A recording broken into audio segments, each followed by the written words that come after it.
Subscribe करें और bell दबाएं ताकि कोई खबर रह न जाए। राना सनाउल्लाह साहब का कहना है कि जी वजारत दाखिला सऊदी हुकूमत से एक दरख्वास्त करने जा रही है कि जी जिन लोगों ने रोज़ा रसूल के तकद्दुस को पामाल किया उनके खिलाफ मुनासिब इक़दाम उठाए जाएँ। दुनिया के किसी मुल्क के मुतालिक आज तक ऐसा नहीं सुना कि जी फ़लाँ मुल्क के लोगों ने अपनी लीडरशिप के साथ रोज़ा रसूल सल्लल्लाहु अलैहि वसल्लम पर ऐसा किया हो। पहले भी इससे मुतालिक कुछ बातें सुनने में आती रही हैं, लेकिन इस बार शाहज़ैन बुगटी, मरियम औरंगज़ेब साहिबा को हिरासा किया गया। हम वज़ारत दाखिला सऊदी हुकूमत से दरख्वास्त करते हैं कि वो इस बारे में मुनासिब इक़दाम करे। हम उनसे ये मुतालबा भी करने जा रहे हैं कि लोगों की CCTV फुटेज से शनाख्त की जाए, उनको मुल्क से बाहर निकाल दें। ये लोग मुक़द्दस मुकाम पर रहने के काबिल नहीं हैं और हमें भी बताएं ये कौन लोग हैं ताकि हम भी इन्हें ट्रेस करें। अच्छा, अब ये खबर भी सामने आई है कि जी डायरेक्टर इन्फॉर्मेशन सऊदी सफारत खाने के मुताबिक मस्जिद नबवी की जो बेहुरमती है उस पर कुछ अफराद को हिरासत में लेने की कार्रवाई भी की गई है, जिसमें कुछ पाकिस्तानियों को गिरफ्तार भी किया गया है। डायरेक्टर इन्फॉर्मेशन के मुताबिक ये गिरफ्तारियाँ कवायद तोड़ने पर की गई हैं। अच्छा, जिन्होंने तकद्दुस पामाल किया उनको ज़रूर सज़ा मिलनी चाहिए, क्योंकि ये अमल किसी सूरत भी काबिल कबूल नहीं हो सकता। लेकिन ये भी हकीकत है कि हमारे रहबरों ने माजी में एक दूसरे की किरदार कुशी की, एक दूसरे के ख़िलाफ़ अवाम में नफ़रत पैदा की, अवाम को मुखालिफिन पर चढ़ दौड़ने की कॉल दी गई और आज ये सब कुछ हुआ तो फिर इसके ज़िम्मेदार हमारे रहबर भी उतने ही हैं जितने नारेबाजी करना रहे हैं। अच्छा, अली मोहम्मद खान ने भी कहा कि जी हज़ार सियासी इख्तलाफ हो, लेकिन जो अखलाकियात हैं उनका जो दामन है वो हाथ से ना छूटे, ना ही सियासी इख्तलाफ दुश्मनी में बदलें। मस्जिद नबवी या उसके अहाते में किसी भी सूरत नारेबाजी मुनासिब नहीं है। लेकिन कायरा साहब कहते हैं कि खान साहब आप कभी रियासत मदीना का नाम लेकर मदीने की तौहीन कर रहे हैं, कभी आप ख़ास उलमा को बुलाकर दुआ करवा कर मज़हब का इस्तेमाल करके सियासत करते हैं। आप अपनी मनफी सियासत पर इस हद तक जा सकते हैं कि ऐसा अमल किया जाए जिससे सारे मुसलमानों का दिल दुखे। हम पहले दिन से कह रहे हैं कि इमरान खान की सियासत जमहूरी सियासत नहीं है, वो फाशिज़म करते हैं। इमरान खान की सियासत का शाखसाना यही होगा कि लोग एक दूसरे से दस्तगिरबा होंगे। आप इदारों के ख़िलाफ़ नफ़रतें फैला रहे हैं, जुल्म से नफ़रतों से ज़बानें बंद नहीं हो सकती, हम इसकी मज़म्मत करते हैं।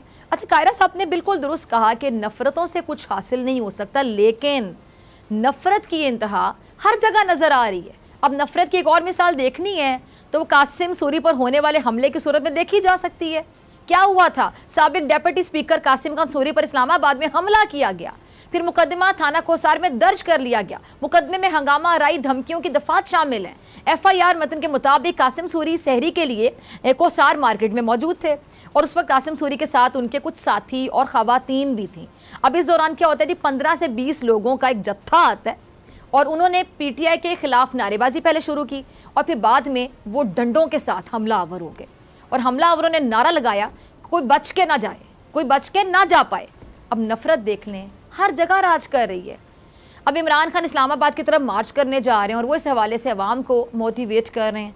इमरान खान का हक है कि वो पुरअमन एहतजाज करें, लेकिन अगर इतनी बड़ी तादाद वो शहर इक़्तिदार की जानिब लेकर जाते हैं तो इससे क्या इश्तियाल अंगेज़ी जन्म नहीं लेगी? बिल्कुल ले सकती है। खान साहब को इमरान खान का जो फोकस है शहबाज शरीफ और जरदारी साहब हैं, इमरान खान इन दोनों को बैरूनी साजिश का आला कार करार दे रहे हैं। दोनों पर मुल्क को लूटने और कौमी सालमियत पर समझौता करने का कड़ा इल्ज़ाम लगा रहे हैं और साथ ही साथ वो खदशे का इजहार कर रहे हैं क्या कि जिस तरह शरीफ खानदान ने बेनज़ीर और उनकी वालिदा की जाली तस्वीरें हवाई जहाज़ से लाहौर में फेंकी, जिस तरह जमाइमा के ख़िलाफ़ यहूदी लॉबी की पूरी मुहिम चलाई गई, जमाइमा पर टाइलों का केस बनाया गया, इसी तरह अब इनके मुखालिफिन ईद के बाद इनकी किरदार कुशी करेंगे।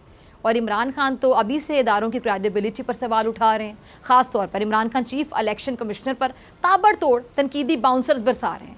आपको याद होगा नाज़रीन, इमरान खान ने चीफ इलेक्शन कमिश्नर पर अपनी जमात के खिलाफ मुतासिबाना फैसले करने का इल्ज़ाम लगाया था और अब चीफ इलेक्शन कमिश्नर ने PTI के इस बयानिए को कमीशन को बदनाम करने की एक सोची समझी साजिश या कोशिश करार देते हुए मुस्तरद कर दी है।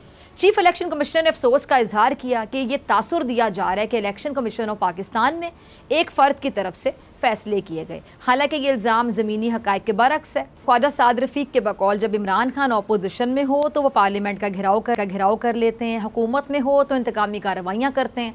अच्छा, ख्वाजा साद रफ़ीक बहुत पुरएतमाद अंदाज में इमरान खान को ललकार रहे हैं कि वो उनके खिलाफ करप्शन के सबूत लेकर आएँ।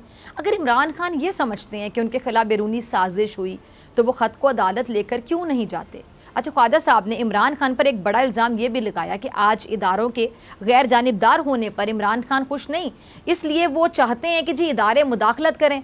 अब मैं ख्वाजा साहब से मुत्तफिक हूँ, लेकिन मुझे उनकी इस बात से थोड़ा इख्तलाफ है कि अब वो इदारों के गुण हो गए हैं। तारड़ को आपको पता है जी, हमजा शहबाज ने हलफ ना लेने के खिलाफ तीसरी बार लाहौर हाई कोर्ट से जो रुजू किया था और जो महफूज फैसला है वो सुना दिया गया। अब कल सुबह 11:30 बजे हमजा शहबाज से हलफ लिया जाएगा। लेकिन जब ये आइनी मामलात जो हैं, पार्लिमानी मामलात, अगर हर आइनी मामलात, पार्लिमानी मामलात को उठाकर अदालत रहेगी, ये सिलसिला कितनी देर चलेगा, कैसे चलेगा?